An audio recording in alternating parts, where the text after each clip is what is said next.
Network news असल गुजराती मिजाज।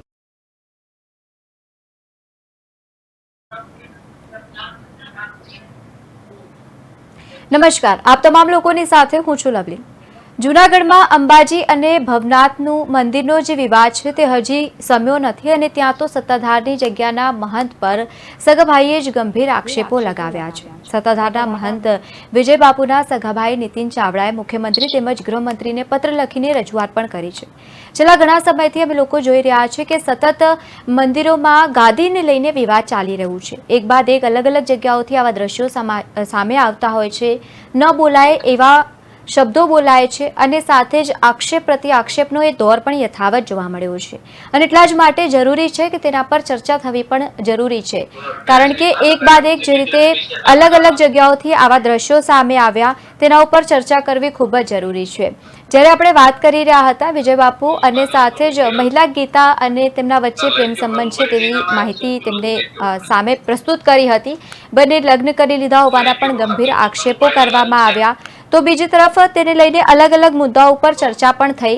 વિજય બાપુએ તમામ આક્ષેપો પાયા વિહોણા ગણાવ્યા છે અને સાથે જ તેમને એમ પણ કહ્યું છે કે સમય વીતતા જવાબ આપીશું। પહેલા તેમની એ બાઇટ સાંભળી લઈએ કે તેઓ શું કહી રહ્યા છે, પછી મુદ્દાને આગળ વધારીશું।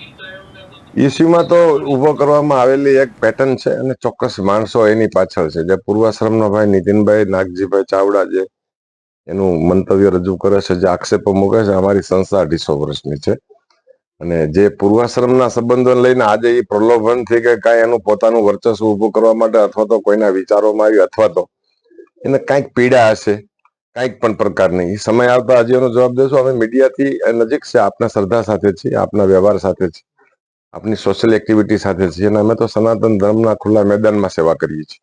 અમારો કોઈ ઉદ્યોગ ધંધો નથી, અમારી કોઈ એવી કોઈ નીતિ નથી, એવી કોઈ વ્યવસ્થા નથી બહાર કે ભોળવીને હિપ્નોટાઇઝ કરીને કે લોકોને એટ્રેક્ટિવ કરીને અહીંયા અમારું સોપાન ખડું થાય, અમારું સામ્રાજ્ય ઊભું થાય અને અમારો પ્રભાવ તમારે એવો પ્રભાવ નથી। અમારો પ્રભાવ હાથ જોડીને ઉભો રહેવાનો છે, અમારો પ્રભાવ તમારા હૃદય સુધી આવવાનો છે, અમારો પ્રભાવ અમારી સંસ્થાનો, અમારા ગુરુ પીરોની જે ભજન પ્રક્રિયા હતી, જે માનવ કલ્યાણ, પ્રકૃતિ કલ્યાણ, પશુ કલ્યાણ, સુખી રૂખી દુખી, એની સાથે રહેવાનો છે।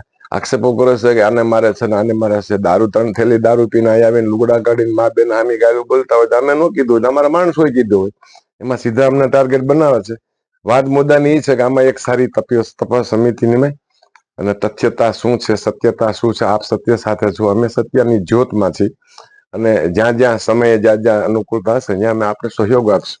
આજે જે આક્ષેપો થઈ રહ્યા છે એ બિલકુલ પાયા વિહોણા છે। એક પ્રલોભન માટે, એક પ્રતિષ્ઠા માટે, એક જેને કહીને કે કાયમ માટે પ્રભુત્વ રહેવું જોઈએ અમારું, ચોક્કસ આમ તેમ કરીને સમય આવશે ત્યારે અમારા શ્રેષ્ઠીઓ આગેવાનો અને અમારું જે અમારી સાથે જોડાયેલી ટીમ છે આખી સત્તાધારની સેવા મંડળની એને બરાબર જવાબ થશે એનો। આજે આપ બધે પધાર્યા છો, આપ અમારા સેવક છો, આપ અમારા દર્શનાર્થીઓ છો, આપ અમારી શ્રદ્ધા સાથે જોડાયેલા છો, આપની સામે અમે સમકક્ષ છીએ।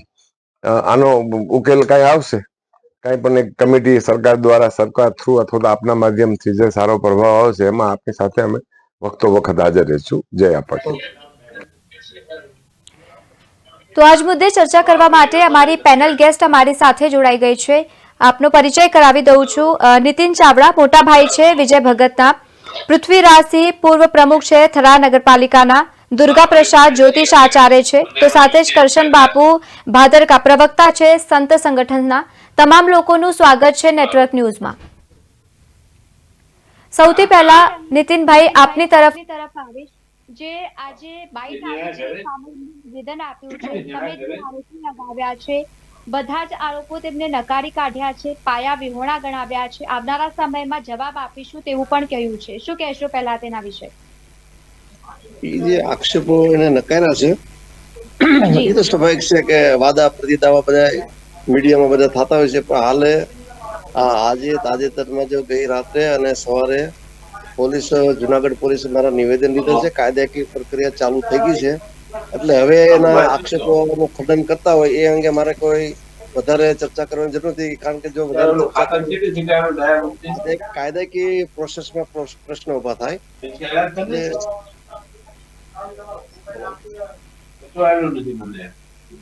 અવાજ આવે છે। આવાજ બિલકુલ. હવે હું સાથે જ કરશન બાપુ તરફ આવીશ કે અત્યારના સમયમાં એક વસ્તુ જે છે સતત જોવા મળી રહી છે કે વિવાદ બહુ ચાલી રહ્યું છે ગાદીને લઈને. દરેક જગ્યા પરથી અલગ અલગ ગુજરાતમાં આવા પ્રકાશમાં સમાચાર આવી રહ્યા છે કે ગાદીને લઈને ખાસ કરીને વિવાદ જોવા મળી રહ્યું છે. શું કહેશો? જી, આ વચ્ચે જે અવાજ આવે છે એ મ્યુટ થઈ શકે? બહુ અવાજ આવે છે પણ સ્ટુડિયોમાં છે તમારે. આપણે આખી ડિબેટ આપણી પુઅર થઈ જશે. આજે વચ્ચે ડિસ્ટર્બન્સ આવે છે. સાંભળી શકીશું. બધા પોતપોતાનો માઇક મ્યુટ કરી દો. આ લોકોનું સેટિંગ નથી બરોબર. ના, માઇક પોતાનો મ્યુટ કરો બધા. મ્યુટ કરી દો, પછી ત્યારે હું તમારો સંપર્ક કરું ત્યારે આપ અન્ય બોલી શકો છો. જી જી, આપની તરફ આવી હતી હું કરશન બાપુ. જી, જે જુનાગઢની વાત હોય કે સત્તાધારની વાત હોય, આપણે પાડામાં જઈએ જી, બધા પોતાનો માઇક મ્યુટ કરી દો. એવું કહી દો. એક બાપને 4 દીકરા હોય અથવા તો જી. 2 દીકરા હોય, એ 2 દીકરા કે 4 દીકરા સિવાય કોઈ બહારનો વ્યક્તિ જ્યારે એમની પ્રોપર્ટી કે પછી આપણી જમીન હોય, આપણું મકાન હોય, ગાદી હોય, મંદિર હોય કે આશ્રમ હોય, એમાં જે આપણે તપાસ કરીએ અને વાસ્તવિકમાં જે સાધુ પરંપરા જે છે, અલગ અલગ જે માનો કે નાથપુરી, ભારતીગીરી જે છે, અખાડા છે, એની આખી પરંપરા હોય છે કે ગુરુ પછી શિષ્ય, એના પછી એનો શિષ્ય, એક કરતા વધુ શિષ્ય હોય તો ગુરુ નક્કી કરતા હોય છે. હવે ગુરુ એક ગુરુ છે. ગુરુ પદની ગરિમા તો ભારતીય સંસ્કૃતિમાં પહેલેથી રહી છે. એમાં ક્યાંક ને ક્યાંક કોઈ ત્રીજા અથવા ચોથા વ્યક્તિ દ્વારા એ આશ્રમ ઉપર અથવા તો એ ગાદી ઉપર પેલું કરવામાં આવે ત્યારે સ્વાભાવિક છે કે વાસ્તવિકતા બહાર આવે ત્યાં સુધી વાસણો ખખડવાના, ત્યાં સુધી આવો વિવાદ થવાનો કે ભાઈ આ બાપુ છે તો આને જગ્યાએ આ બાપુ આવવાના છે, વચ્ચે કોઈ ત્રીજા બાપુ આવ્યા. પણ મેઇન વસ્તુ સાધુ પરંપરા જે છે, જે આપણી સનાતનની જે પરંપરા છે, એ એ બધા સાધુઓએ પણ લગભગ આ જ સ્ટેટમેન્ટ આપ્યું છે કે અમને અમારી પરંપરા પ્રમાણે ચાલવા દો અને પરંપરા પ્રમાણે ચાલશે એટલે ઘીના ઠામમાં ઘી પડી જશે. જ્યારે સંત, સાધુ અને સંન્યાસીની વાત હોય ત્યારે હું તો આશ્રમોમાં રહીને ભણેલો છું, મને ખબર છે કે આ એક પરંપરા હોય છે. અલગ અલગ જે સાધુતા હોય છે એ સાધુતા પ્રમાણેની એક પરંપરા હોય છે કે માનો કે મારો આશ્રમ છે, હું માનો કે સંન્યાસી હોઉં તો મારા શિષ્યોમાંથી એક શિષ્યને હું એ રીતે તૈયાર કરું અથવા તો જે તાકાતવાળો શિષ્ય હોય કે મારા પછી ભારતીય સંસ્કૃતિ માટે, ધર્મ માટે અને સનાતન માટે મારો આ શિષ્ય સક્ષમ છે કે જે મારી ગેરહાજરી પછી સમાજને, દેશને, સનાતનને, ધર્મને યોગ્ય દિશા આપવા માટે સક્ષમ છે. તો જે તે ગુરુપદ છે, ગુરુપદની ખૂબ તાકાત હોય છે. પણ ક્યાંક મને ના મળતું હોય એટલા માટે હું એમાં માનો કે મસલ્સ પાવર વાપરું અથવા તો મારા અનુયાયીઓના સાથ લઈને હું ન કરવાનું, સોસાયટી ન સ્વીકારે, ધર્મ ન સ્વીકારે, સનાતન અને સાધુતાની પરંપરા ન સ્વીકારે, એવું કઈ કરું તો વિવાદ થવાનો એ સ્પષ્ટ છે. પણ કોઈ ચિંતા જેવું કારણ નથી.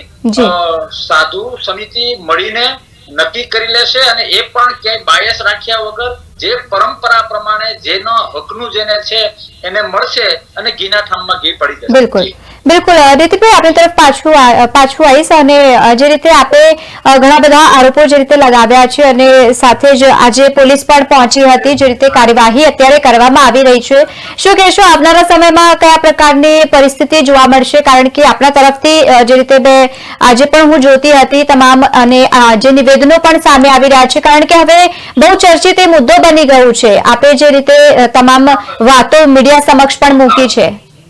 નીતિનભાઈ,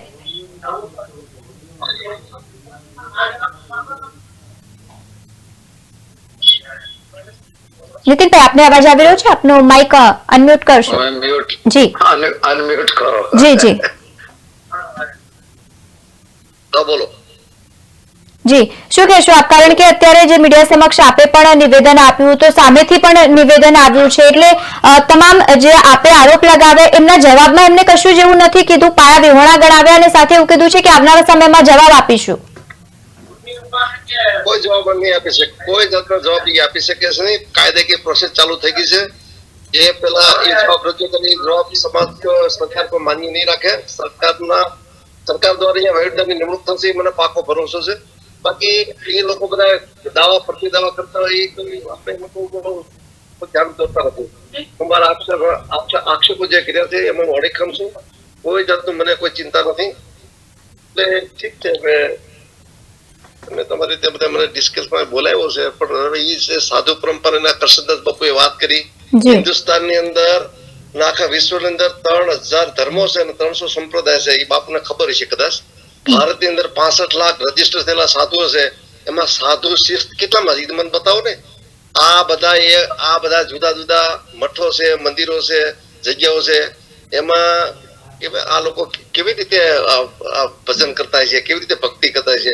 આ બધા કાવા દાવામાં રચ્યા પડે છે. મારો તો મને એ પ્રશ્ન થાય કે હિન્દુસ્તાનની અંદર જેટલા ટ્રસ્ટો છે, જેટલા મઠો છે, એમાં લગભગ મને કે 60% તો કોર્ટની અંદર દાવાઓ ચાલે છે. આ સાધુ શિસ્ત છે? કૃષ્ણદાસ બાપુ તમને પૂછું છું, સાધુ શિસ્ત છે? મારો ભાઈ સાધુ છે એને વેદનું એક વાક્ય આવડે છે? સનાતન ધર્મની તમે વાતો કરો છો. આ વિજય ભગત ને વેદનું, ઉપનિષદનું અહમ બ્રહ્માસ્મિ તત્વમસી એવું એક કોઈ વાક્ય આવડે છે? નહીં. મારી વાત સાંભળો, કોઈ નથી આવડતું. ભણ્યો નોકરી ન મળી, બેકાર થઈ ગયો, નાગો સાધુ થઈ ગયો, નાગો સાધુ થઈ એમ કેમ પ્રકાર સદાધાર પહોંચી ગયો. સદાધાર પહોંચી ગયા પછી ગ્રેજ્યુએટ થયેલો માણસ તમને કોઈ લોકોને મારે, વ્યભિચાર કરે, ભ્રષ્ટાચાર કરે, એના પુરાવા મારી પાસે છે. અને એ કોઈ પુરાવાનું ખંડન, કોઈ પુરાવા એ મારા પુરાવા અમે કોઈ ખંડન નહીં કરી શકે. હવે એક તો વિચાર કરો, આ સાધુ સંસ્કૃતિ, આ ભારતીય સંસ્કૃતિ, સનાતનની બધા વાતો કરે છે. સનાતન ની વ્યાખ્યા હું કોઈને ખબર નથી પડતી. સનાતન એમને એક પકડાઈ ગયું, નાડું પકડાઈ ગયું. સનાતન ધર્મ, સનાતન ધર્મ. તમે પોતે તો સનાતન થાવ, પછી બીજાને સનાતન નો તમે ઉપદેશ આપો. સમ્યક ભાવ તો છે નહીં. દાઢી રાખી, ટીલા ટપકા કર્યા, લાલ પીલા ખેસ નાખી દીધા, માન પણ મળવા મળ્યું. બે ત્રણ રાજકીય માણસો સન્માન કરે, ઘેરે પધરામણી કરે. હવે આવા લોકો એક જાતના અંદરથી માનસિક વિકૃત ગુંડાઓ થઈ ગયા છે. હું કોને સાધુ માનતો જ નથી. સાધના કરે ને કૃષ્ણદાસ બાપુ એને સાધુ કહેવાય. અને સંત ની વ્યાખ્યા, મહંત ની વ્યાખ્યા તમારે કરવી તો મારી સામે બેહો 2 કલાક સુધી કોને સંત કહેવાય. ભાગવત ની અંદર સંતના લક્ષણો લખ્યા છે. ધર્મ, જ્ઞાન, વૈરાગ, ભક્તિ, આજ્ઞા, ઉપાસના. એ સિદ્ધાંતો પર કયો સાધુ જીવસ મને બતાવો. ગુલામ થઈ જાવ એનો. ખોટી વાત છે આ બધા. આ બણગા ઠોકે બધા સાધુના નામ પર ભગવા કપડા પહેરી ભગવાનના આંચળાને છે. આ લોકો કેવા દુષ્કૃત્ય કરે છે. મેં આ મારા 60 વર્ષના જીવનમાં મેં જોયા છે. મારો ભાઈ છે એ કઈ મારો દુશ્મન નથી. એને ત્યાં જે કઈ સાધુ શિસ્તપણમાં રહેવું જોઈએ રહ્યો નથી. તો પછી એને આ બધા કબાડા કરવા, પરિસ્થિતિ સાથે વૈભચાર કરો તો લગ્ન કરી લીધા તો શું વાંધો હતો? આજે દુનિયાના પડ ઉપર કેટલી એને નામોશી મળી છે. અને મેં જે આક્ષેપ કર્યા છે એ આક્ષેપ ની અંદર સંપૂર્ણ સત્ય છે. આ કઈ આજે નથી આક્ષેપ કરતો, 10 વર્ષ આક્ષેપ કરતો હોય છે ભાઈ તું સુધરી જા. મેં મારી 14 વર્ષ મેં ભણાવ્યો છે. એટલે એની પૂર્વાશ્રમ ની અંદર જે હરકતો હતી હરકતો આજે એને 18 વર્ષની ઉંમર સુધી ચાલુ રાખી છે. સાહેબ આજે જયારે મીડિયા તમે મને આ ડિબેટમાં બોલાવ્યો છે, મારું તો એમ કહું કે સાધુ જયારે ગુમાવ્યા ત્યારે એ ખરેખર એને પગે લાગવા ન જવાય, એને વંદન કરવા ન જવાય. આ એક પ્રકારના મનોવિકૃત માનસિક ગુંડાઓ છે. અને આખી એના સેવકોને એ જે ગેંગ છે આખી એને સેવકો કે છે. અમારા સેવકો છે, ભક્તો છે. અરે ભાઈ તમારા સેવકો ભક્તો હોય તો ફોન માં ધમકીને ગાળ્યો આપે? જી ઠીક છે જી નીતિનભાઈ. સાધના કરે એને સાધુ કેવા? કૃષ્ણદાસ બાપુ તમે આ ભેગ કરીને બેઠા છો, તમે મારી કરતા વિદ્વાન છો. એવો પાવો બતાવો મને કે વેદ ઉપનિષદના વાક્યો મુજબ જીવતો હોય. મહાભારતના ભગવદ ગીતા ને 1-2 શ્લોક આવડી જાય, રાવણ ને 2 ચોપાઈ આવડી જાય, કથામાંથી બેસી જાય. લોકોની માનસિકતાને હરી રહ્યા છે. બિલકુલ ભારતની અંદર તો એટલા બધા છે એવું મારી જાણમાં છે. ઠીક છે નીતિનભાઈ જી. કેસ ચાલે છે અલ્હાબાદની કોર્ટ, અલ્હાબાદની કોર્ટમાં, હરિદ્વારની કોર્ટમાં, દિલ્હીની કોર્ટની અંદર, આપણે ગુજરાતની કોર્ટની અંદર, ચેરિટી કમિશનની અંદર કેટલા દાવા પ્રતિદાવા. જી નીતિનભાઈ, હું ફરી આપની તરફ આવીશ. અને 2 મહેમાનો પણ છે આપણી પાસે. જી મિલકત અટાણે એક સ્ત્રી માત્ર ગીતા વ્યાસે હડપ કરી રહી છે. એની માટે કોઈ સરકારનો કંટ્રોલ નથી. એ માટે જી દુર્ગાપ્રસાદજી આપની તરફ આવીશ. અત્યારના સમયમાં જે રીતે ગાદીને લઈને વિવાદ બહુ થઈ રહ્યું છે, સાથે શું લઈને આવ્યા છીએ અને શું લઈને જઈશું એવી વાતો થાય છે. અને સાધુ સંતો એટલે લોકો પૂજે છે, ત્યાં જાય એટલે મનનો બોજ હલકો થાય, મનને શાંતિ થાય. હવે એવા સાધુઓ જયારે બાંધશે એ પણ ગાદીને લઈને, તો કઈ રીતે ચાલશે? ના, મારે તો ગાદી છે નહીં. હું તો ગ્રસ્તાશ્રમમાં તો. દુર્ગાપ્રસાદજીને મારો સવાલ હતો નીતિનભાઈ. હા જી જય શ્રી કૃષ્ણ. જી ઓમ નમો ગણેભ્યો ગણપતિભ્યશ્ચ વો નમો નમો ભ્રાતૃભ્યો ભ્રાતપતિભ્યશ્ચ વો નમો નમઃ. ભગવાન ગણપતિજીને વંદન કરીને આ વિવાદનો અહીંયા અંત આવે એવું આપણે કંઈક સોલ્યુશન વિચારીએ. વાસ્તવિક રીતે તો જોઈએ તો સત્તા જે છે એ બહુ ખરાબ વસ્તુ છે. જી સત્તાને એવું કહેવાય છે કે સત્તા માટે લોકો ગમે તે કરવા તૈયાર છે. અને આ હિન્દુ સમાજ કે જે આપણો સનાતની સમાજ, હમણાં ભાઈએ વાત કરી જી. કે સનાતન સર્વ શબ્દ કોઈ ખોટો શબ્દ છે અથવા તો એ લોકો અત્યારે સનાતનને અનુસરતા નથી. એ વાતને આપણે ક્યાંક અંશે સુધી તો માનીએ જ છે, કારણ કે સનાતનમાં પોતે જ એક સનાતની અને એક બિન સનાતની એવી રીતની એક પ્રક્રિયાઓ ચાલી રહી છે. જી સત્તા માટે તો જુઓ તમે, રાજકારણમાં સત્તા માટે ગમે તે કરવા લોકો તૈયાર છે. એ જ રીતે રાજકારણીઓનો બી હાથ, જે મંદિરો છે કે જે ધર્મ સંસ્થાઓ છે ત્યાં પણ એમના છાંટા ઉડી રહ્યા છે. એ લોકોનો જ્યારે સાથ મળતો હોય છે એટલે એ સાથ મળીને લોકો કૂદતા હોય છે કે હવે અમે બધું ઉપાડે લઈ લઈશું, કઈ ચિંતા કરવા જેવી બાબત નથી. એટલે સૌથી પહેલા તો સાધુ સમાજની અંદર જે સત્તાનો જે મોહ છે, ક્યોંકિ એ કહેવાય છે કે સત્તા ત્યાગી રાગી ત્યાગી बैरागी ने મોહ લગા સત્તા કા બધાને સત્તાનો મોહ લાગેલો છે. અને એ સત્તાનો મોહ જો સાધુ છે તેને પોતાને ધર્મગુરુ બનવાનો શોખ થઈ ગયો છે. ભણેલાની વાત તો અલગ રહી, પણ આ એકચ્યુઅલી સાધુ પરંપરા હોય છે. એક પરંપરા એવી હોય છે કે જેમ કે અમે છીએ, જેમ કોઈ ગ્રહસ્થ વ્યક્તિ હોય તો ગ્રહસ્થ વ્યક્તિની તમામ મિલકતનો અધિકાર એના દીકરાને મળે છે. જ્યારે તમે એની જમીન જગ્યાનું તમે 7 વાર કે બધું લો એમાં એ મળે છે. તો આ જે સાધુઓ છે, જે જગદીશ આના જે આપણે ભવનાથના ની વાત કરીએ કે પછી ગિરનારના અંબાજીની વાત કરીએ કે પછી આપણે આ જે એક બીજું ગામ છે આપણે કાંકરેજ ગામમાં આવો વિવાદ આવ્યો છે. એટલે વિવાદોનો તો ઢગલો છે. હવે વિવાદોમાં શું છે કે 2 જણા શિષ્યો હોય. હવે એક શિષ્ય મજબૂત હોય અને બીજો શિષ્ય, બહુ પહેલા દ્વારકાધીશના મંદિરનો પણ વિવાદ હતો, જે શંકરાચાર્ય મહારાજનો વિવાદ થયેલો, એ પણ હાઈકોર્ટમાં હતો. એની પહેલા તમે જુઓ કે સ્વામિનારાયણ મંદિરમાં તો મર્ડર સુધી થઈ ચુક્યા છે.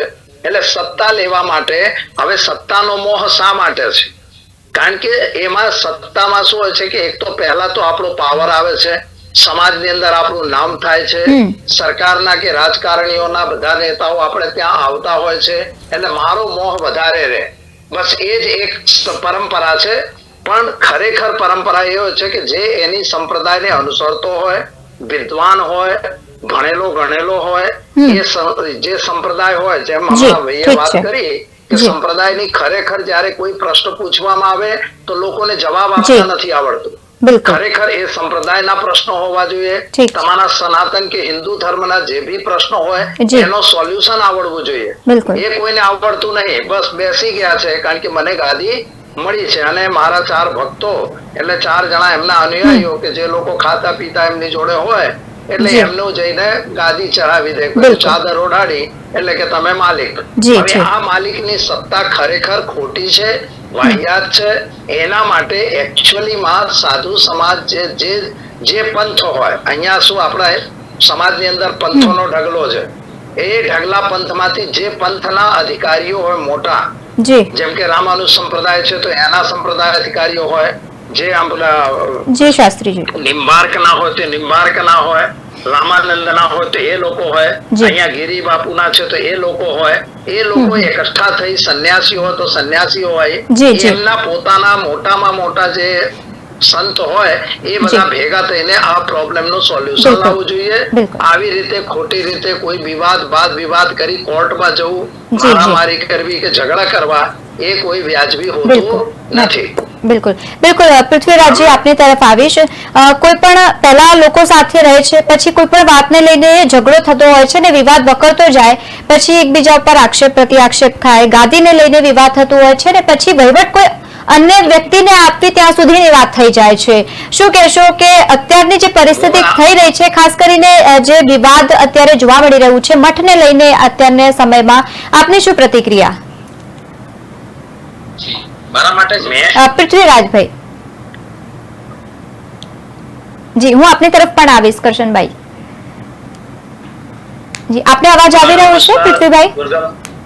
હા જી. આવી ગયો. જી જી જી પહેલા તો હું જય માતાજી કહું છું જી. ગંગા પ્રસાદ મહારાજ ને અને કરશનદાસ બાબુ જય માતાજી. અને જય માતાજી સર્વ દર્શકોને જય માતાજી. અમારે જે કાંકરેજ મઠનો જે વિવાદ છે જી એ વિવાદ અમારે રીતે અમે અમારા જે શિષ્ય હોય જી દેવદરબાર મઠ થી લઈ અને અમે ત્યાં કેવડપુરી મઠે જે પરંપરાગત રીતે અમે ત્યાં ગાદીપતિ બેસાડ્યા છે. હમ અને જે દેવ થઈ ગયેલા જગદીશપુરી બાપુ હતા એમના એક ભત્રીજાને બેસાડવા માટેનો વિવાદ છે. જી, તો જી. અમારે જે મઠ છે એ પરંપરાગત રીતે બેસાડવાનો હોય છે, જી. એમાં વારસાગત રીતે નથી બેસાડવાનો હોતો, એ વિવાદ અમારે હોય છે. બિલકુલ બિલકુલ જી બિલકુલ તમામ લોકો આપ અમારી સાથે જોડાયેલા રહેજો. હાલ સમય થયો છે એક બ્રેકનો, ફરી મળીશું. તો હાલ રોકાઈશું એક બ્રેક માટે.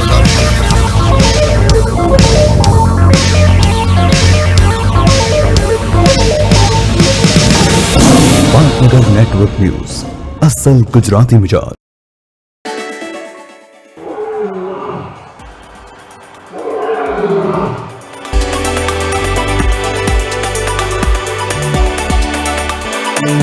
ઉત્તર ગુજરાતનું સૌથી વધુ લોકપ્રિય અખબાર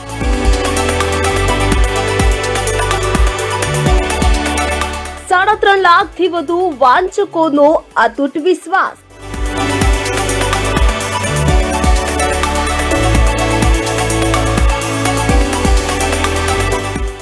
પાટનગરની તમામ ખબરોને આવરી લેતું એકમાત્ર અખબાર. ગુજરાતનું હૃદય ગાંધીનગર, ગાંધીનગરનું હૃદય પાટનગર નેટવર્ક ન્યૂઝ.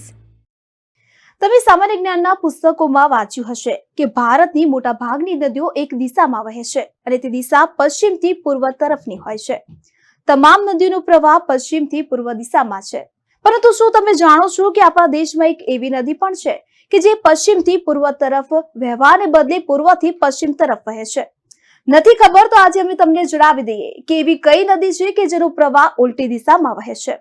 નમસ્કાર, આપ જોઈ રહ્યા છો પાટનગર નેટવર્ક ન્યૂઝ અને હું છું આપની સાથે રેના. તમે બધાએ આજ સુધી વાંચ્યું જ હશે કે ભારતની મોટા ભાગની નદીઓ એક જ દિશામાં વહે છે અને તે દિશા પશ્ચિમથી પૂર્વ તરફ છે. બધી નદીઓનો પ્રવાહ પશ્ચિમથી પૂર્વ દિશામાં છે, પરંતુ દેશમાં એક એવી નદી છે કે જે બિલકુલ વિપરીત વહે છે. આ રીતે તમે એમ પણ કહી શકો કે આ નદી ઊંધી વહે છે. જી હા, તમે બિલકુલ સાચું સાંભળ્યું. આપણા દેશમાં એક એવી નદી છે કે જે પશ્ચિમથી પૂર્વ તરફ નથી વહેતી, પરંતુ પૂર્વથી પશ્ચિમ તરફ વહે છે. વિરુદ્ધ દિશામાં વહેતી એ નદીનું નામ નર્મદા છે અને આ નદીનું બીજું નામ રીવા પણ છે. ભારત નદીઓનો દેશ છે. ભારતમાં હજારો નદીઓ પશ્ચિમથી પૂર્વ દિશામાં વહે છે. જો કે તમને જાણીને નવાઈ લાગશે કે ભારતની એકમાત્ર નદી આનાથી વિપરીત દિશામાં વહે છે. ગંગા યમુનાની જેમ નર્મદા નદી લાખો લોકો માટે આસ્થાનું કેન્દ્ર છે અને તેમાં સ્નાન અને ધ્યાન માટે મોટી માત્રામાં લોકો આવે છે. મોટા ભાગની નદીઓ પશ્ચિમથી પૂર્વ દિશામાં વહે છે, ત્યારે આ નદી પૂર્વથી પશ્ચિમ તરફ વહે છે અને બંગાળની ખાડીને બદલે અરબી સમુદ્રમાં મળે છે. તમને જાણીને નવાઈ લાગશે કે ભારતની તમામ નદીઓમાં નર્મદા એકમાત્ર એવી નદી છે કે જે વિરુદ્ધ દિશામાં વહે છે. નર્મદાને આકાશની પુત્રી પણ કહેવામાં આવે છે. પ્રેમ, વિશ્વાસઘાત અને એકલતાની કહાની આ નદી સાથે જોડાયેલી છે. લોકવાયકા અનુસાર નર્મદા એક સુંદર રાજકુમાર સોનભદ્રને પ્રેમ કરતી હતી. જો કે ભાગ્યને બંનેનું જોડાણ મંજૂર ન હતું. લગ્ન પહેલા નર્મદાને ખબર પડી કે સોનભદ્ર તેની દાસી જોહિલાને પસંદ કરે છે. આ સ્થિતિમાં પ્રેમ પછી એકલતા અનુભવ્યા પછી નર્મદાએ કુંવારી રહીને સોનભદ્રથી વિપરીત પશ્ચિમ તરફ વહેવાનું નક્કી કર્યું. આ જ કારણ છે કે આજે પણ નર્મદા વિરુદ્ધ દિશામાં વહી રહી છે. નર્મદા નદી તેના મૂળથી 1312 કિલોમીટર સુધી પશ્ચિમ તરફ આગળ વધે છે અને ખંભાતના અખાત અરબી સમુદ્રને મળે છે. નર્મદા નદી એ મધ્યપ્રદેશ અને ગુજરાત રાજ્યની જીવાદોરી સમાન નદી છે. અરબી સમુદ્રમાં જોડાતા પહેલા નર્મદા નદી 1312 કિલોમીટર લાંબા માર્ગે મધ્યપ્રદેશ, ગુજરાત અને મહારાષ્ટ્રના પ્રદેશમાંથી 95,726 ચોરસ કિલોમીટરનું પાણી વહન કરે છે. તેની સહાયક નદીઓમાં 41 છે કે જેમાં 22 નદીઓ ડાબા કિનારે અને 19 નદીઓ જમણા કિનારે મળે છે. વૈજ્ઞાનિકોનું માનવું છે કે તે નર્મદા નદી રિફ્ટ વેલીને કારણે વિરુદ્ધ દિશામાં વહી રહી છે. સરળ ભાષામાં કહીએ તો નદીનો પ્રવાહ માટે નદીનો ઢોળાવ તેના પ્રવાહની વિરુદ્ધ દિશામાં છે. આવી સ્થિતિમાં ઢાળના કારણે નદીઓ પ્રવાહ વિરુદ્ધ દિશામાં વહે છે. આ નદીને ગુજરાત અને મધ્યપ્રદેશની મુખ્ય નદી કહેવામાં આવે છે. તો દર્શક મિત્રો, આવી જ નવી જાણકારી મેળવવા માટે આપ જોતા રહો પાટનગર નેટવર્ક ન્યૂઝ. નમસ્કાર. હા, જીવનનો થાક ન ઉતરે ત્યાં, દિવસનો થાક ન ઉતરે ત્યાં સુધી માણસ ક્યારે ઊંઘી ન શકે. જેનો થાક ન ઉતરતો હોય ને એ મારી કથામાં વહી આવજો. થાકને ઉતારવાની મોટી દવા છે મારી આ ભાગવત કથા સાહેબ. જીવનનો થાક ઉતારી દેશે, તમારા દિવસનો નહીં, તમારી આખી જિંદગીનો થાક ઉતારી દેશે. ભાગવત કથાના શ્રવણ, દર્શન અને પૂજનથી થાય તમામ પાપોનો નાશ. ભગવાનની ભક્તિ, ભાગવત શાસ્ત્રની દિવ્ય શક્તિની કરો અનુભૂતિ. નિહાળો શ્રીમદ ભાગવત સપ્તાહ મહાયજ્ઞનું જીવન પ્રસારણ 16 ડિસેમ્બર થી 22 ડિસેમ્બર સુધી સાંજે 4:30 કલાકે માત્ર પાટનગર નેટવર્ક ન્યૂઝ પર. અમારો સંકલ્પ, લહેરાશે પાટનગર નેટવર્ક ન્યૂઝનો પરચમ. ઉત્તમ બનવાની નેમ સાથે પત્રકારિતાની ગરિમાના રક્ષણ માટે સાહસ અને નિપુણતાનો સમન્વય, સમય સૂચકતા અને અનુભવનો તાલમેલ, ઘટનાની આરપાર જોવાની દ્રષ્ટિ. બનીશું સમાચારનો શ્રેષ્ઠ વિકલ્પ. પાટનગર નેટવર્ક ન્યૂઝ, અસલ ગુજરાતી મિજાજ.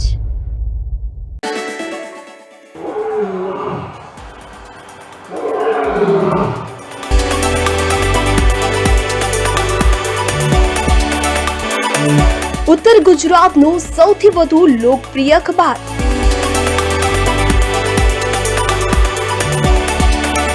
3.5 લાખથી વધુ વાંચકોનો અતૂટ વિશ્વાસ.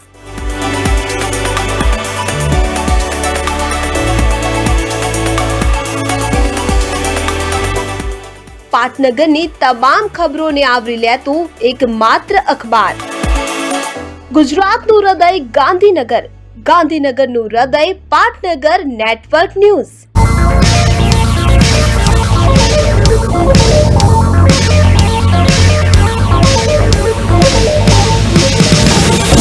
પાટનગર નેટવર્ક ન્યૂઝ, અસલ ગુજરાતી મિજાજ. હું તો ગૃહસ્થ છું. નમસ્કાર, સ્વાગત છે આપ તમામ લોકોનું બ્રેક પછી. આ સમયે અત્યારે આપણે વાત કરી રહ્યા હતા જે વિવાદ ચાલી રહ્યું છે અલગ અલગ મઠોમાં, અને સૌથી મહત્વની બાબત વિચારવા જેવી એ છે કે શું કામ ગાદી માટે વિવાદ કરવું. સૌથી પહેલા ગુજરાત ચર્ચાએ છે એ ભૂમિ માટે, જ્યાં કોઈ લોકો આવીને અને મઠમાં જાય છે કંઈ શીખવા માટે, પ્રેરણા લેવા માટે. બીજી જગ્યાઓ પર અલગ દેશોમાં આપણા ગુજરાતનું નામ સતત ચર્ચામાં અને મોખરે હોય એવા સમયમાં જ્યારે ગુજરાતમાંથી આવા કિસ્સાઓ પ્રકાશમાં આવે તો એ નિંદનીય છે. અત્યારે વાત એ સત્તાધારની કરી, હવે વાત બનાસકાંઠાની પણ જ્યારે કરીએ તો બનાસકાંઠાના કાંકરેજમાં પણ આવી ઘટના બની હતી. ત્યાં પણ વિવાદ સર્જાયો હતો. થળી જાગીર મઠના મહંત જગદીશપુરી દેવલોક પામ્યા બાદ હવે જાગીર મઠના મહંત કોણ હશે તેને લઈને પણ વિવાદ છેડાયો હતો. એટલે દરેક વખતે આ પ્રક્રિયા જોવા મળતી જ હોય છે અને પછી બે સંતો હોય આપસમાં ઝઘડી જતા હોય છે અને ત્યારબાદ આ સતત એકબીજા ઉપર આક્ષેપ પ્રત્યાક્ષેપ કરતા હોય છે. ન માત્ર બનાસકાંઠાની વાત, પરંતુ જૂનાગઢમાં પણ ભવનાર ક્ષેત્રોના સાધુ સંતોનો વિવાદ જોવા મળ્યો હતો. એ લોકોએ પણ વિવાદ કર્યો હતો. અંબાજી મંદિરમાં પણ એ વિવાદ જોવા મળ્યો હતો. મંદિરના મહંત જ્યારે બ્રહ્મલીન થયા હતા ત્યારબાદ જે ગાદી માટેનો વિવાદ થયો હતો તે પણ સામે આવ્યો હતો. એટલે સતત એક બાદ એક આવી જે ઘટનાઓ બની રહી છે તે લોકોને વિચારવા પર મજબૂર કરી રહી છે કે આ શું થઈ રહ્યું છે. અત્યારના સમયમાં જ્યારે આપણે વાત એવા સમયની કરી રહ્યા છીએ કે જ્યારે ગુજરાતનું નામ અલગ અલગ દેશોમાં જઈ રહ્યું છે. અહીંયા શક્તિપીઠોની વાત થાય છે, માતાની વાત થાય છે, ભગવાનોની વાત થાય છે અને વિવિધતામાં એકતા જોવા મળે છે. એવા સમયમાં જ્યારે મઠોને લઈને વિવાદ સર્જાય તો પછી કોણે જઈને વાત કરવાની અને શું શીખશે બાળકો, એ પણ એક મોટો પ્રશ્ન. તો જે બીજી વાત કરી હતી જૂનાગઢના વિવાદને લઈને, જૂનાગઢમાં પણ એવો જ ભવનાથ ક્ષેત્રોના સાધુ સંતોનો વિવાદ થયો હતો. એ વિવાદ પણ ચરમસીમાએ પહોંચ્યો. એક બાદ એક આક્ષેપ પ્રતિ આક્ષેપ થયા. ત્યારબાદ જે રીતે કોન્ફરન્સ થઈ, સાધુ સંતોનો જમાવડો જોવા મળ્યો, તમામ જવાબો એકબીજાને આપતા જોવા મળ્યા હતા. અંબાજી મંદિરના મહંતના પણ બ્રહ્મલીન બાદ એ વિવાદ ગાદી માટે જ થયો હતો. તો બીજી તરફ જે રીતે આજે પણ વાત કરી, એટલે અલગ અલગ મુદ્દાઓ પર જ્યારે આપણે વાત કરી રહ્યા છીએ, સાધુ સંતોને એટલા જ માટે આજે સાથે પેનલમાં જોડ્યું છે કે એમની સાથે પણ સમજીએ અને એ પણ સમજીએ કે શું કામ વિવાદ થઈ રહ્યું છે. કારણ કે ગાદી માટે માત્ર વિવાદ કરવું એ શોભે નહીં. કારણ કે અત્યારના સમયમાં એ પણ મીડિયા સમક્ષ અમે જોઈ રહ્યા છીએ કે એવા શબ્દોનો ઉપયોગ કરવામાં આવી રહ્યું છે જે ન શોભે કોઈને, કોઈની સામે ન બોલાય એવા શબ્દોનો ઉપયોગ થઈ રહ્યું છે. સાથે જ વાણી વિલાસ એવી થઈ રહી છે કે કોઈની સાથે બોલી ન શકાય. જ્યારે એક સાધુ આવી ભાષાઓનો ઉપયોગ કરે, આવા આક્ષેપો કરે તો ખરેખર એ નિંદનીય છે. એના ઉપર ચર્ચા થવી જોઈએ. કારણ કે આવનારી પેઢીને આપણે શું શીખવી રહ્યા છીએ એક બહુ જ મોટો પ્રશ્નાર્થ ચિહ્ન લાગે છે જ્યારે આપણે આવી ચર્ચાઓના ભાગ બનીએ છીએ. પરંતુ અત્યારના સમયમાં આ વાત કરવી ખૂબ જ જરૂરી છે. ગુજરાતભરમાંથી અલગ અલગ જગ્યાઓ પરથી છેલ્લા ઘણા સમયથી એક જ ઘટનાઓ અલગ અલગ જગ્યાઓથી બની રહી છે અને સૌમાં કેન્દ્રમાં એક જ વસ્તુ જોવા મળી રહી છે અને એ છે ગાદીનો વિવાદ. તો ફરી એકવાર ગેસ્ટ પેનલને હું મારી સાથે જોડે. સૌથી પહેલા કરશન બાપુ આપની તરફ જ આવીશ. ગાદીને લઈને જે વિવાદ દર વખતે જોવા મળી રહ્યું છે, કેન્દ્રમાં ગાદી છે, ગમે તે વિવાદ સર્જાય કેન્દ્રમાં ગાદી છે. શું કામ ઝઘડવું એક સંત થઈને? અને સંતની જ્યારે આપણે વ્યાખ્યા લઈને બેઠા હોય અને સંત જ્યારે ઝઘડે છે તો બીજા બાળકોને આપણે શું પ્રેરણા આપીશું? જી, તમારી વાત સાથે હું સહમત છું કે જ્યારે સંન્યાસની વાત હોય, સાધુતા અને સંતની વાત હોય તો એનું જે હાર્ટ છે એ ત્યાગ છે. જી, સંસાર છોડીને ત્યાગી બનીને સંન્યાસ પેલી રીતે લેતા હોય છે. જ્યારે કોઈ સાધુ કે કોઈ સંત કઈ માનો કે આ રીતના વિવાદમાં આવે, કોઈ પણ પ્રકારની ભૂલ થાય, સોનાની ગાડી આપણી પાસે હોય, કરોડો રૂપિયાની ગાડી હોય, પણ એમાં કદાચ કોઈ અસામાજિક પેસેન્જર બેસી જાય, કોઈ અયોગ્ય વ્યક્તિ બેસી જાય તો એમાં બસ ક્યાંય ગાડી કોઈ જવાબદાર નથી. એમ સનાતન બાબતે અને ધર્મ બાબતે તો એક પણ શબ્દની ટિપ્પણી કરવી એ માટે હું પોતાને તો ક્વોલિફાઈડ નથી માનતો, પણ વર્તમાન સમયમાં અપવાદો બાદ કરતા કોઈ લોકો નથી, કારણ કે સનાતન એટલો વિશાળ પેલું છે, આખો વિષય બદલાય છે. જે સાધુઓ, જે સંતો, જે પૂજ્ય સંત ગણ કે સાધુગણ જે આવી ભૂલ કરે છે, ખરેખર તો આપણે એ બાબતે વિચારવું જોઈએ કે હું માનો કે હું કોઈ કામ કરતો હોય, એક ટીચર હોય, એક શિક્ષક હોય દાખલા તરીકે, તો પેલી વાત એ છે કે શું એ શિક્ષકની વ્યાખ્યામાં આવે છે? કોઈ પાયલોટ છે તો શું એ પાયલોટની વ્યાખ્યામાં આવે છે? કોઈ જર્નાલિસ્ટ છે તો શું એ જર્નાલિસ્ટની વ્યાખ્યામાં આવે છે? કોઈ ખેડૂત છે તો શું એ ખેડૂતની વ્યાખ્યામાં આવે છે? સૌથી મોટો પ્રશ્ન એ છે કે કદાચ કોઈ સંત, કોઈ સાધુ અથવા તો કોઈ ઋષિ જીવન જીવતો કોઈ પણ વ્યક્તિ શું એ ઋષિ જીવન પ્રમાણેના સર્કલમાં આવે છે, સંત અથવા સાધુતામાં આવે છે? સૌથી મહત્વનું એ છે, જ્યારે ભાઈ હમણાં વાત કરી કે સનાતન વિશે બોલવા માટે આજે આ બ્રહ્માંડમાં સનાતનની કમ્પેરિઝન કરવી અથવા સનાતનની ટીકા કરવી એવો આ બ્રહ્માંડમાં મારી દ્રષ્ટિએ કોઈ જીવ હોય એવું મને નથી લાગતું કે આટલી હાઈટ ઉપર હોય. પણ એના જે અનુયાયી છે, પછી એ સંસારિક સ્વરૂપમાં હોય, સાધુતાની સ્વરૂપમાં હોય, સંત મહંતના સ્વરૂપમાં હોય, તો ત્યાં મને સાયકોલોજીકલ એવું લાગે છે કે હ્યુમન સાયકોલોજી છે, જે એક મહત્વકાંક્ષા છે. મહત્વકાંક્ષા જીવનમાં જરૂરી છે, સંસારી હોય કે સંન્યાસી હોય, પણ એ મહત્વકાંક્ષા જયારે નકારાત્મક સ્વરૂપમાં આવે છે, જયારે મારા હકનું નથી છતાં પણ મને મેળવવામાં આવે, તો જેનું રિયલમાં જેના હકનું છે અને મારી મહત્વકાંક્ષા વચ્ચે ટક્કર થવાની મોટા ભાગના પ્રશ્નો આને લીધે ઉદ્ભવતા હોય છે. પણ એને આધારે પેરેન્ટિંગ ની હું તમને વાત કરું કે આપણા દેશમાં, આપણા રાજ્યમાં એવા દાખલા બનેલા છે કે કોઈ મમ્મી પપ્પા થ્રુ દીકરાનું અથવા દીકરા થ્રુ મમ્મી પપ્પાનું મર્ડર થયું હોય એવા દાખલાઓ આપણે જોયેલા છે, જોતા રહીએ છીએ. તો એને કારણે કોઈ એક જગ્યાએ 5 જગ્યાએ 25 જગ્યાએ આવી ઘટના બની, એને લીધે પેરેન્ટિંગ નબળું નથી, પણ માતા પિતાનું મહત્વ, દીકરા દીકરીનું મહત્વ, પેરેન્ટિંગનું મહત્વ ઓછું નથી થતું 25 જણાની ભૂલને લીધે.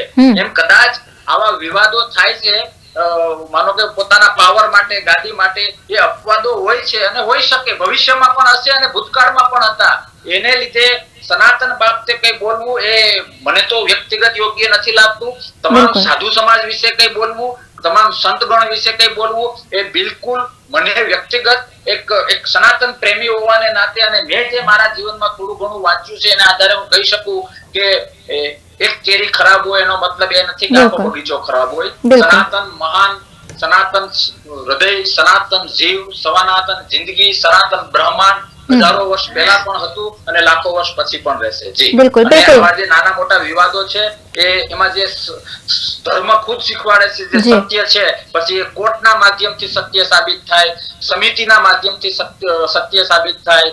જે વાસ્તવિકતા છે એ સમિતિઓ અને કોર્ટમાં અથવા તો મીડિયેટરો થ્રુ બહાર આવશે અને દૂધનું દૂધ અને પાણીનું પાણી થઈ જશે. જે સાચો માણસ છે, જે હકદાર છે એ જ ગાદીએ બેસશે. પણ આ બધાના સમીકરણોમાં તમામ સંતોને કઈ કેવું, તમામ સાધુને કઈ કેવું, સંત તત્વ અને સાધુતાને કઈ કેવું, સનાતનને કઈ કેવું, એ હું વ્યક્તિગત ગઈકાલે પણ નતો સ્વીકારતો અને જિંદગીમાં સ્મશાન સુધી નહીં સ્વીકારતો. કારણ કે સનાતન એ તો સનાતન છે, આપણે એમાં નમન જ હોય. એના ઉપર કે ટીકા ટિપ્પણી કરવા માટે હું મારી જાતને ક્વોલિફાઈડ નથી માનતો, અથવા તો વર્તમાન સમયમાં કોઈ એવી વ્યક્તિને ક્વોલિફાઈડ નથી માનતો કે જે સનાતન અને સનાતન શક્તિને પડકારી શકે. બાકી પોતાના છીછરા લેવલ માટે, પોતાની ખાલી વાહવાહી ઝીલવા માટે, બે તાળીઓ ઝીલવા માટે ગમે એ બોલે. બાકી બ્રહ્માંડનું શરૂઆત પણ સનાતન છે અને પૂર્ણ વિરામ પણ સનાતન છે. એને આપણે એક્સેપ્ટ જ કરવાનું હોય. નાના મોટા આવું બધું ચાલ્યા કરે. બહુ બધી સંસ્થાઓ, ધાર્મિક સાધુઓ, સંતો, મહંતો સંસ્થાઓ છે કે જેને વંદન કરવાનું મન થાય. તો કોઈ એક કાગડો આવું કરે એટલે બધા કાગડા આવા, એક ગાય પાટું મારે એટલે ગાયને હવે માતા નહીં કહેવાની. આ બધી છીછરા લેવલની વાતો છે અને સનાતન તો ખૂબ ડેપ્થમાં છે. બિલકુલ બિલકુલ.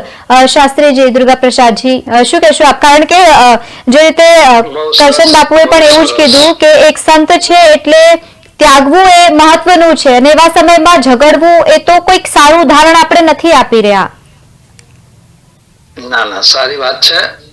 કરશનદાસજીએ જે કહ્યું એ ખરેખર પ્રશંસનીય વસ્તુ કહી. કહેવાય છે કે એક વસ્તુ છે કે સનાતન એવ સદા સત્ય, સત્ય મૂળ પરિસ્થિત.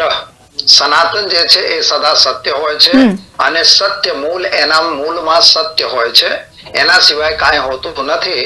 એને સનાતન ધર્મ કહેવાય. બીજી વસ્તુ છે કે જેમ અહીંયા કહેવાય છે બેન, સ્વાર્થ લાગે કરહ સબ પ્રીતિ, નર મુન સબ કી યહ રીતિ. મનુષ્યની નહીં પણ નરની, મુનની, સંતોની, તમામની સ્વાર્થની એક વૃત્તિ હોય છે. સત્તા માટે બધા સ્વાર્થી થઈ જાય છે. લગા મોહ સત્તા કા નેતાઓ ને નીતિ ત્યાગી है, रागी त्यागी बैरागी. सबको सत्ता का मोह लगता ही है और सत्ता का मोह सभी को लगा हुआ है. એટલે બધાને સત્તાનો મોહ લાગેલો જ છે. એ રાજકારણ હોય કે ગમે તે હોય, અને દરેક જગ્યાએ એક રાજકારણ શબ્દ જ ઘૂસી ગયો છે કે જે ખરેખર આ ધાર્મિક સંસ્થાઓનો સર્વનાશ કરી રહ્યું છે. ખરેખર દરેક ધાર્મિક સંસ્થાઓએ એના જે ભી બળા હોય, આજની તારીખમાં જે કોઈ બળા હોય, એ લોકોએ સરકારમાં કાયદા બનેલા છે. એક તમારો બિલ બનાવી દો, એક તમારો જે ઉત્તરાધિકારી તમે નિમવા માંગો એને પહેલેથી ઉત્તરાધિકારી બનાવી દો, પછી કોઈ વિવાદ રહેતો જ નથી. પરંતુ આમાં શું છે કે એ લોકો શું કરે છે, છેક સુધી એમ કે પેલો મારી ના નાખે, મને પતાવી ના દે પેલી વસ્તુ, હમણાં જે ભાઈએ કહ્યું ને એ પ્રમાણે. એટલે એવો ડર ને લીધે એ લોકો કશું કરતા નથી અને છેલ્લે મરવાની ટણીએ જયારે વિચારે છે એ વખતે એમનું મૃત્યુ થાય છે. અને જયારે દેહાવિલીન થઈ ગયા પછી, બ્રહ્મલીન થયા પછી, હવે એમનો વિવાદ લઈને બે જણા તૂટી પડે છે કે ભાઈ હું પણ તમારો સત્તા, હું પણ શિષ્ય છું અને તમે પણ શિષ્ય છો, એટલે બંને જણને મને હક આપો, એમને કેમ આપી રહ્યા છો? આ જે તમામ વિવાદ છે માત્ર ને માત્ર અનગઢ સંતની પ્રવૃત્તિને લીધે છે. અનગઢ સાધુઓએ જે ખોટી એક પરંપરા બનાવી, જેને પહેલેથી જ બનાવી દેવાય. સાધુ સમાજની અંદર એવું નથી થતું. આ કોક સમાજમાં જ આવું ચાલે છે.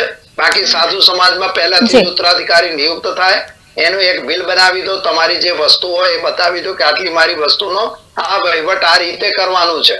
અને બિલમાં લખ્યા વિરુદ્ધનું કરતો હોય તો 100% એને કોર્ટમાં બી લઈ જઈ શકો અને એને બતાવી શકો ભાઈ આ બિલ છે, આના પ્રમાણે તારે કામ કરવાનું છે. પણ અહીંયા શું છે કે બધા પોતપોતાની રીતે પોતાની ડફલી પગાડતા હોય છે અને આ ડફલી વગાડવી વાત વ્યાજબી નથી. અને એનામાં જે હમણાં પેલા જે કમ્પ્લેન કરી છે ભાઈએ, એમણે જે કમ્પ્લેન કરી કે ભાઈ કોઈ સાધુ બરાબર નથી, કોઈ યોગ્ય નથી, કોઈ એમ કે સંતની તાકાત નથી, આ બધી વાતો એમની વાહિયાત છે. આવી વાતો કરવાનો કોઈ મતલબ નથી. તમે આક્ષેપ કરો તમારો વિષય છે, તમારી પાસે કોઈ તથ્ય પ્રૂફ હોય તો તમારે કરવું જોઈએ, એમાં કોઈ ખોટું નથી. કારણ કે કોઈ પણ સંસ્થા ખોટું કરતી હોય તો ચલાવી ન લેવાય.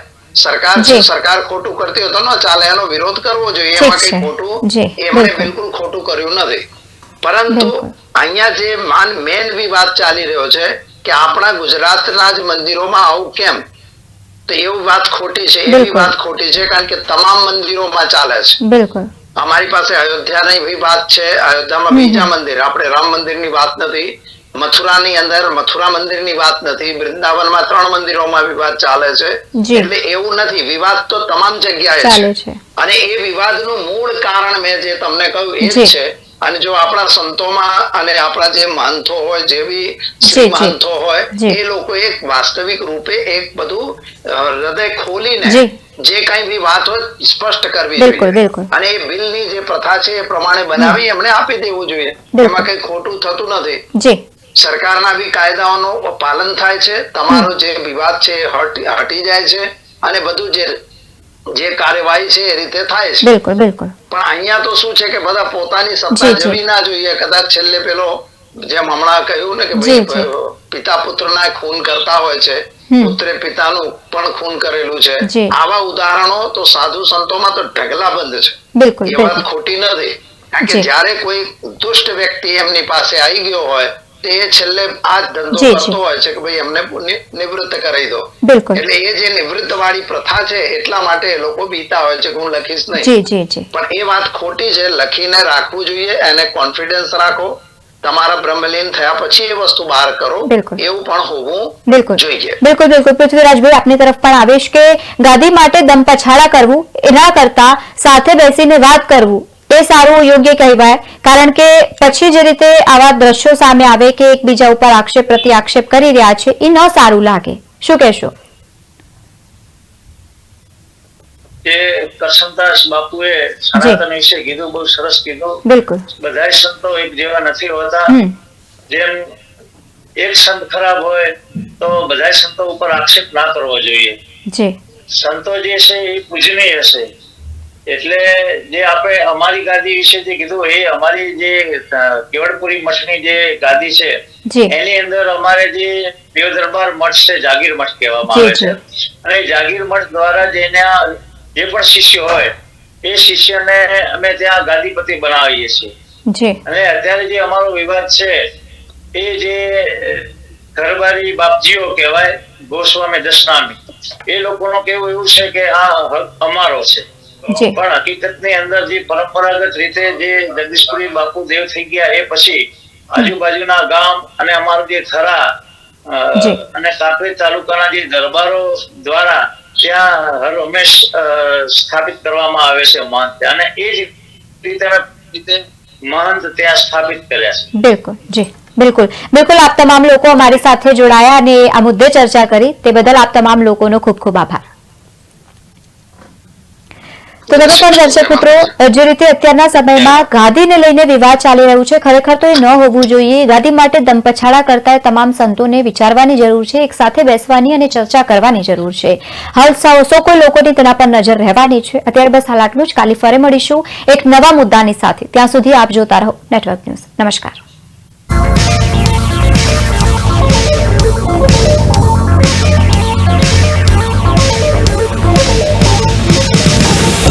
પાટનગર નેટવર્ક ન્યૂઝ, અસલ ગુજરાતી મિજાજ.